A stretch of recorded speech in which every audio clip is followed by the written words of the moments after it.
Alors, Bezrat Hashem, le Chok l'Israël de ce matin, la Gemara de Zevachim, la page 32a. Kol apesulim sheshachatu. La Mishnah nous a enseigné, tout Kohen qui n'est pas propice au service et qui a égorgé un animal dans le Beth Amikdash comme service, ça passe. A posteriori, c'est valable. Dit la Gemara, qu'est-ce que tu es en train de dire? Shachatu, s'ils ont déjà égorgé, di'avad in, déjà a posteriori on l'accepte. Les chatchila, alors, ça veut dire qu'a priori tu ne laisseras pas un Kohen pas propice au service de l'égorger. Qu'est-ce que c'est un Kohen qui n'est pas propice? Par exemple, un Kohen qui a un défaut physique. C'est ça, il a un moum que la Torah appelle. Un Kohen qui est gaucher, il n'est pas soul pour le service, il ne peut pas faire le service. Un Kohen qui s'est cassé le pied ou le bras, pas soul pour le service. Maintenant, si le moum, si le défaut physique s'en va, il retourne à son statut. Mais ça ne veut pas dire qu'il ne peut pas manger des sacrifices. Il peut manger des sacrifices. Il peut couper de bois pour le Beth Amikdash. Mais s'occuper des sacrifices dans le Beth Amikdash, un Kohen Baal Moum, un Kohen avec un défaut physique, ne peut pas le faire. Mais alors là, tu m'enseignes, dit la Mishnah, la Gemara, tu m'enseignes qu'un Kohen qui a un défaut physique, s'il a égorgé l'animal, c'est acceptable, mais c'est pas a priori. Comment tu dis cela? La Gemara pose une question là-dessus. Veshachat, shrita kshera bazar. Alors voilà, pour comprendre ce passage, il faut voir un autre passage dans Masechet Berachot. Nous sommes Zevachim. Dans Masechet Berachot, il y a une histoire. Chana, Hatzadeket. Chana, la grande Tzadeket. Et là, elle est stérile pendant des années. Et là, elle prie, jusqu'à qu'Akadosh Baruch Hu a écouté ses prières. Quand elle a eu son fils, elle l'a dédié au Beth Amikdash. Elle a dédié son fils au Beth Amikdash. Vous savez qu'au Maroc, les femmes qui faisaient beaucoup de fausses couches, elles dédiaient leur bébé à Rabbi Shimon Bar Yochai. Elles dédiaient leur bébé à Rabbi Meir Balanes. Elles dédiaient leur bébé à la Chevra Kadisha. Comme si le bébé lui appartenait pas. Là, comme il ne lui appartenait pas, elle qui perdait beaucoup de enfants, là, le bébé était né. Ok? Dans les montagnes du Maroc, le chleu, eux, ils perçaient l'oreille du bébé, ils mettaient une boucle d'oreille à un garçon. Okay? Tu peux voir des photos des rabbins, des grands kabbalistes, des rabbins, qui ont une boucle d'oreille. Là, le jeune, quand il voit ça, oh, tu vois, même le rabbin est à la mode. Mais c'est pas du tout ça. Ça, c'était parce que sa mère, elle faisait beaucoup de fausses couches. C'était une ségoula. C'était, je crois que le grand-père de Baba Saleh, il avait une boucle d'oreille. Pourquoi? Parce que sa mère avait des bébés et le bébé mourait. Il n'y avait pas de vaccin à l'époque. Il n'y avait pas d'antibiotiques, il n'y avait pas tout ça. Alors, c'est ce qui faisait que le bébé mourait. D'ailleurs, vous allez voir que beaucoup de bébés, que leur mère perdait le bébé, et quand le bébé était né, il l'appelait Mahlouf. Oui. Mahlouf, c'est comme si à chaque fois dans un échange. Et ça, il récupère le bébé. Okay? Bekitsour, Hana Tzadeket, elle était stérile pendant des années, et voilà qu'elle a un bébé. Elle a dit, je le dédie au Beth Amikdash. Elle a fait un éder sur son bébé, mais elle a dit d'abord, laisse-lui finir à allaiter.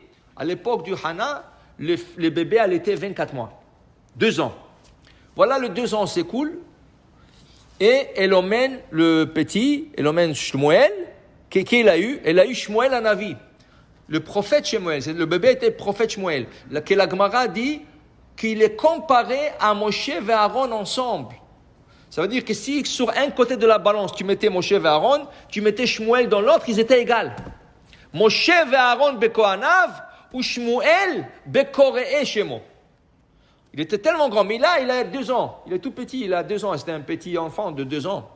Il emmène Beth Amikdash, il emmène un grand taureau pour sacrifice, et ils arrivent, on lui dit, on n'a pas un Kohen pour égorger ton sacrifice, il faut chercher un Kohen. Et il cherche, 10 minutes passent, 15 minutes passent. Alors Shmuel Hanavi, qui avait 2 ans à cette époque, il leur dit, mais qu'est-ce que vous cherchez un Kohen? N'importe qui peut égorger l'animal. Le Kohen, il intervient quand il y a le sang qui coule, il reçoit le sang, il marche avec le sang, il asperge sur l'autel. Mais pour égorger, n'importe qui peut égorger. Comment tu sais ça? Il dit, regardez la paracha du Kohanim, qu'est-ce qu'elle dit?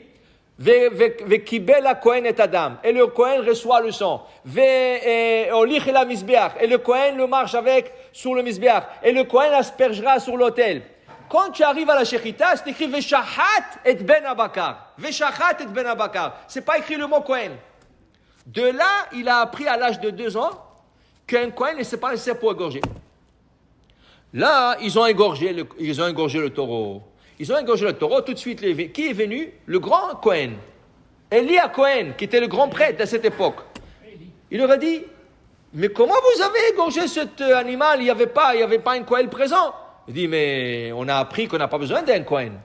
Il dit, qui vous a appris ça? Il dit, lui, le petit.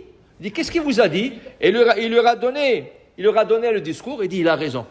C'est vrai, il a raison. Mais, le fait qu'il vous a montré la loi devant moi, que moi je suis le maître ici dans ce Beth Amikdash, je suis le Kohen Gadol, le fait qu'il a montré la loi, je dois prier pour lui, pour qu'il meure.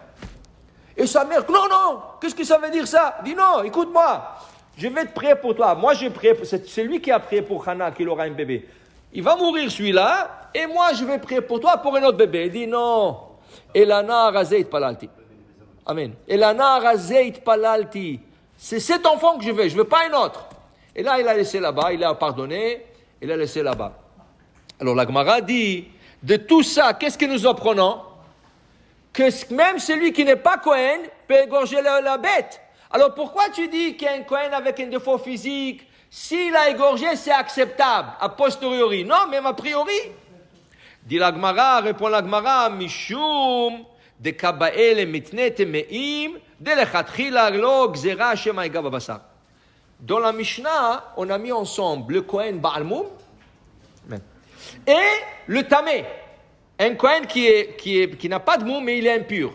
Le Kohen qui est impur, il y a un problème. S'il touche le sacrifice, il impurifie le sacrifice. Mais qu'est-ce qui arrive s'il a un long couteau? Vous savez que le couteau de Shrita, pour le poulet, il est court. Et pour la vache, il est plus long. Si tu prends un grand couteau long et le Kohen égorge, et il fait attention de ne pas toucher l'animal, il n'a pas impurifié, même s'il est impur. S'il égorge et il touche l'animal, il rend l'animal impur.